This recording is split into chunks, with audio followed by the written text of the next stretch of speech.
Good afternoon from the Shreveport office of Eagle Financial Management Services, a wealth care company, for the latest edition of the Jack and Bill Show. June 23rd. It's hard to believe the year's just about halfway over, Bill. Yep. But after we still have some people here for viewers outside of our region. Had some pretty wicked storms come through here a week ago, and maybe 300,000 people in the local area lost power. Maybe 30,000 of those people are still without power. But the good news is that the LSU Tigers won in the 11th inning last night. I thought sports came last. No, this is important. Okay. I don't want anyone to miss this. If I don't think they did. so, I don't think they did miss it. so we've had the Dylan Cruz and Paul Skeens show, and a real pitching duel. Paul Skeens, and he's the 6'6", 247-pound ace for LSU. He's had 2 losses this year. Throws the ball, 102 miles per hour against Wake Forest ace, who was pretty good himself. And then once they both threw 8 innings, and it went into extra innings. Did you watch it last night? Watched the whole So thing. then, who was the guy? I forget who it was. It wasn't. No, who hit the home run? LSU. Tank. LSU hit a home run in the bottom of the 11th to seal the deal. So here's the thing: is we've got. I was meeting with my accountant this morning, and he goes to some of these games. We're going to have an all SEC final, which is the way it ought to be. SEC dominates. It's going to be Florida versus LSU starting tomorrow night at 6:00, and hopefully. If it goes to 3 games, we'll have Paul Skeens back for game 3. I think that could really help for TV revenues. But anyway, that's one of the things that I've noticed this year that we were talking about is this NIL money entering into the sport, Bill, is that it's going to make it to where the big, strong Big 5 conferences, especially the SEC, the gap is gonna become greater between them and the Mid-America conferences. Like the ones like 40 through 100. Those people, I've learned, are actually getting free educations, and where they'd be getting a scholarship at a Louisiana Tech or somebody like that. Those people are getting, they're permitted to walk on the Alabamas and the Oklahomas and schools like that. And so the talent pool is just getting bigger and bigger. And, it's interesting because I saw the University of Pennsylvania, an Ivy League school, almost made it to the Super Regional. They lost the last game, which prevented them a 4 seed, unlike Oral Roberts that did make it. But I was listening to the newscaster saying that there's a whole host of all these Ivy League players that, did well in the postseason and so forth, and they're not going to be in the Ivy League next year because they're going to get signed. They're going to get NIL money to go to the bigger schools, the cream of the crop, that is. So Now in finances. anyway, yes. So back to we were going to comment. I'm going to turn it over to you here, William. So we did a Wednesday at the Remington Suites Hotel.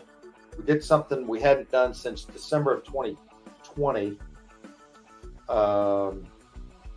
Is we did a chat for an hour and 15 minutes and provided lunch, entitled A Modern Portfolio Twist for Current Times.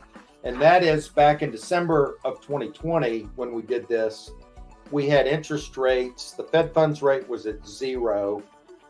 And everyone was saying that 60-40. If you have a portfolio of 60% stocks and 40% bonds, historically it's returned, going back to 1926, about 8.1% per year with kind of moderate volatility. We'll get into that. Right. And so we were saying, look, a lot of our clients didn't want to allocate to the 40 part, which is fixed income or bonds, because bond yields were 1% thereabouts or less. 10-year bonds, 1% or less. So we came up with a twist back then. There was like, 60, 20, 20, 60% stocks, 20% bonds, and 20% alts. And now with the bond market having gotten creamed last year and the Fed tightening to try to halt inflation or bring it back down, 60-40 is back in a lot of ways. And so we've changed our, you could call it a tactical overlay or even more strategic thinking for the current times of going from 60-20-20 to 60% equities and alts and sticking with our 40% in fixed income. So what do you have to say about that, Bill? Sounds good. Sounds good. That's what Sounds we're good. doing. I mean, we covered a lot of material. Obviously, we're not going to do a seminar here on the Jack and Bill show, but we did start by laying some conceptual foundation, and we talked about things like some statistical things like correlations and modern portfolio theory, efficient frontier curves, and things like that. And we can cover those concepts in another show. But what you were saying about the strategic asset allocations, the most common one is the 60-40 portfolio. It's 60% stocks, 40% bonds. And historically, that's worked fairly well. And it's a way to generate positive returns without as much risk as an all-stock portfolio. And based on historical rates of return, that 60-40 mix has done over 8% per year over the long run. And it's worked fairly well. And, going back to this concept of efficiency, we can take a portfolio and we can optimize it and look at where it plots on an efficient frontier curve. The whole idea behind that is that we want to get as much return as we can per unit of risk, or another way of expressing that is for the same amount of return potential, we want to take on less portfolio risk.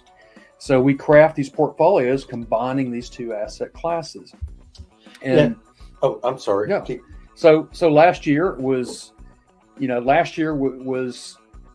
horrendous year in that stocks and bonds both corrected sharply. And we've talked about this on past episodes as to why that is. But for someone who's been in one of these, cookie cutter 60-40 portfolios based on, strategic historical rates of return and covariances between these asset classes, and it just didn't work last year. Not to say that it won't work for the long run. Yeah, think about it, Bill. So you had the stock market down 20, unless you were in value stocks. Stocks were down 20, the NASDAQ market was down 30, and bonds were down 15. If you were in longer dated bonds, you were down 20. I mean, the worst bond market. You could have had a 60. It would not be unusual for someone to have a 60-40 portfolio last year in a conventionally structured manner that lost more than 20%. Right. And you got no help from your bonds. That's right. And so, 60-40 is fine, for a lot of people, but as we explained in the program, the 60-40 cookie cutter portfolio fails to take into account current market conditions. So as the old saying goes, past performance is not an indicator of future results. That's correct. But it can help us in setting expectations over the long run. Well, if you know, or if you have a reasonable understanding that a certain asset class is overvalued or undervalued, why not make adjustments to the portfolio?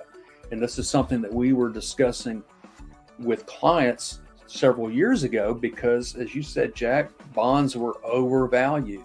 With interest rates at zero, there was no value in bonds. And so all it took was for an increase in interest rates, and we saw that last year, bond prices came down. So that, in that kind of scenario, when you can see how an asset class, an entire asset class, fixed income, is overvalued, it would make sense to cut that allocation and to shift it into something else. That's being proactive, and that's that tactical adjustment. If we were to drill down in that a little bit, last year, the growth stocks, technology stocks, the NASDAQ market did terrible. This year, you've had an exact reversal. In fact, here we are year to date right now. The S&P 500 is up, maybe call it 14.5%. The Qs are up 36%. And the Dow's just up 4 or 5%. And that's really the reason there is I think largely due to millennials in the marketplace and others having overhyped all the artificial intelligence. Wesley resents that craze. No, I mean the millennials are really cash flowing into equities right now, and mostly AI type names. And I think that the timing right now is pretty poor with that. So, and I think these things have done well because there's a view that the Fed is done or near done, and so those are things. We're not going to be a firm that's going to be chasing those names. We're going to be looking for values. Like we said, we like select cyclical stocks, value stocks, low PE stocks, stocks that have high dividend yields, some stocks that in the commodity industry, for example, and then we'd be underweighting, some of these crazy names that have gone up. Nvidia's up almost 200% this year, for example. So that's for sure speculative behavior with Nvidia. And then what about the bond market? We were having a conversation about this. So even though there is a lot of yield now to be garnered from the bond market, but unlike most of the time, we have an inverted yield curve to where short-term yields are significantly higher than long-term yields. So an investor that wants to buy long-dated assets is not compensated for taking on the duration risk. So in fact, long-dated bonds still don't yield as much as CPI or PPI inflation, which is somewhat problematic, to me. Where, Bill, if you go back to 1980, when we had an inverted yield curve, when we had 16% money market yields and 14.5% long-dated treasuries, that was the best time to buy long-dated treasuries, because you could own those things. You make 14.5% return on your money for a 30-year time frame. And I'm not so sure the stock market. Yeah, they really did. I mean, those were yields that gave you the opportunity to outdo the long-term historical average of the stock market by a significantly wide margin. So today, but as you've pointed out, so everyone says, well, I'm just going to put all my money in 6-month T-bills, or I think March. Or just roll CDs at the bank. End of March next year, I think, is roughly where the peak of the yield curve is. And it's about 5.4% for CDs and treasuries. Well, what happens if you put all your money in that? Why don't you tell our viewers? Well, that is what we would describe as taking reinvestment risk. So if it's terrific with these short-term interest rates so high, and yes, the peak of the Treasury yield curve is at the 6-month point.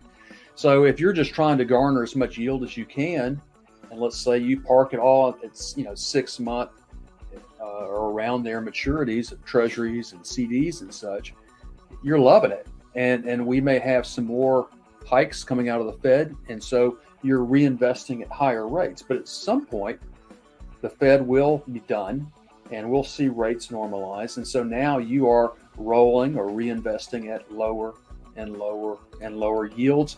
So you are losing, but you're also missing out on opportunities and other things. So it's not just the reinvestment risk because you're now rolling at lower and lower rates, but there is an opportunity cost. What if you were doing something different than just staying in these cash equivalents? And that kind of leads us into the alternative space. Yeah, and if we were to zoom back out, and now let's talk again about portfolio construction concepts. And I was explaining how that these 60-40 type portfolios are based on historical returns. They don't take into account current market conditions. But the other thing is that we see the need to have multiple engines of return. Last year, the bond market didn't help. So a 60-40 portfolio really didn't give you diversification. What if you had in the mix things other than stocks and bonds? And we did. And so we had made a point to construct portfolios for clients that had a third asset class, what we call alternative investments.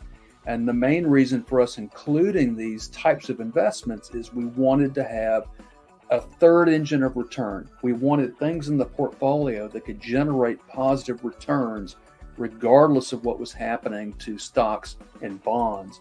And it sure did help last year, no question.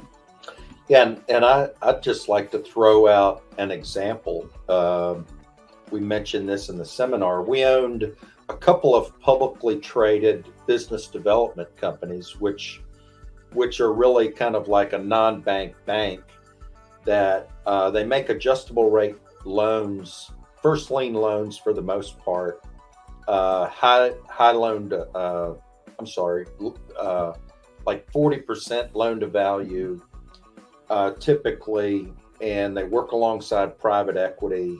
And anyway, we owned a couple of publicly traded ones that got taken out, and over the last couple of years that really benefited our clients. And this was at a time last year when most of these things did poorly. But we owned another one where bonds lost on average, call it 15% last year. We owned a BDC that made about 3% net of fees, which is not something to write home about, but that is pretty strong. And that same fund that we own right now has an earnings yield of 8.8%. It's paying out 8%, and it's paying that out on a monthly basis. And because it's earning 8.8, there's built-in appreciation to the net asset value. And these are adjustable rate loans. And for any of these loans, this highly diversified portfolio in 15 different industries, if something goes wrong with one of these loans, the private equity firm is on the hook.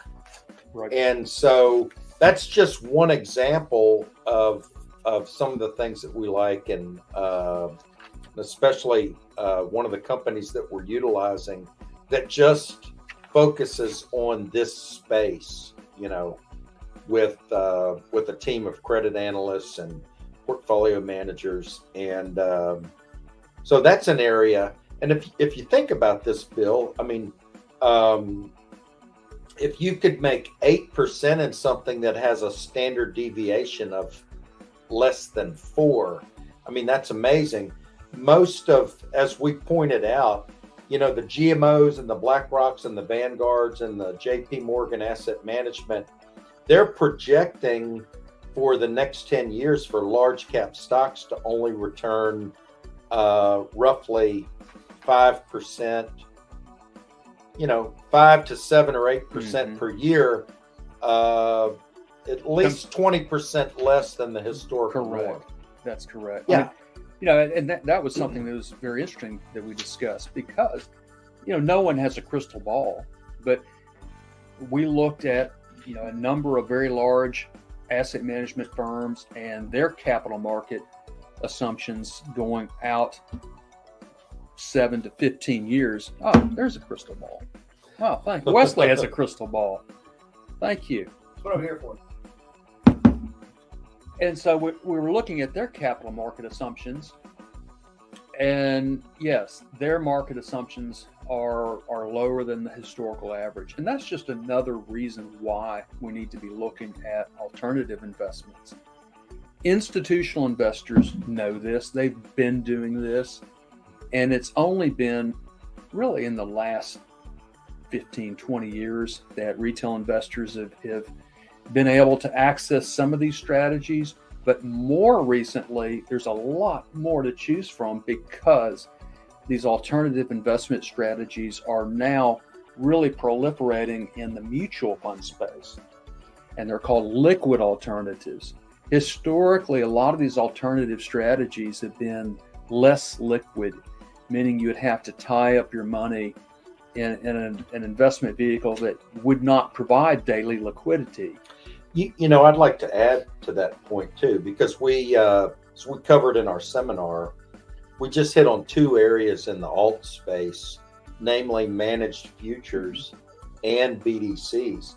But there's another point there, Bill, is the ones that we own, you just can't call up Schwab and buy these things, or you can't go to Merrill Lynch or Edward Jones or Raymond James and buy these things. The BDC that I was referring to and their other products, you can only buy through the RIA channel. Correct. So,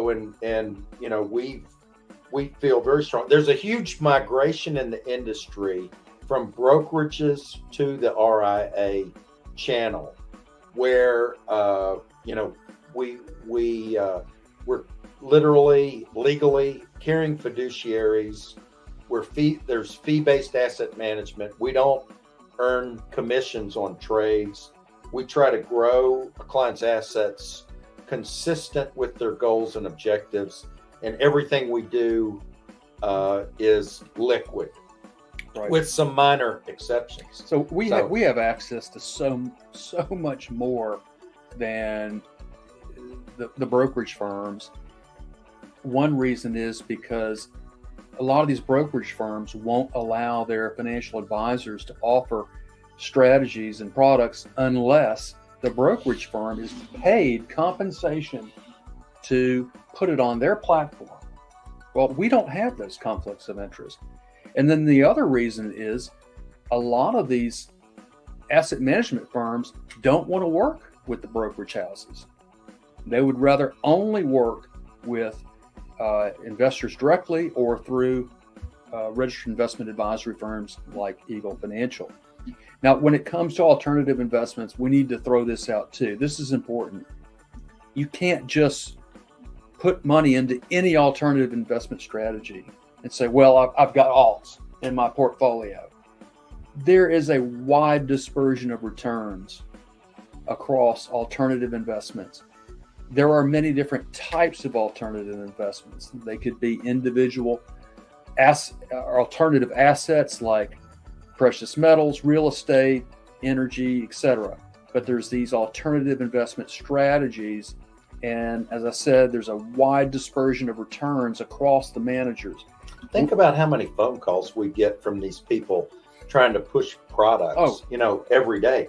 And I had a seminar attendee tell me that he liked to hear. One of the things that I said was that we had gone on some due diligence trips this past month, And Bill and I go out and kick the tires. I mean, I would say 80% of these alternative mutual fund products, we would turn our noses up to, in a heartbeat. The fees are too high. The management team hasn't been there long. They're not proven. The numbers aren't there. And we've actually developed long-term relationships with our partners. We go and kick the tires, and we don't just jump in with our clients' monies without. We've done a lot of trial and error. We've learned some tough lessons in this space over the years, and we feel like we have a very good understanding, a very broad and deep understanding with the types of alternative investments that we're using.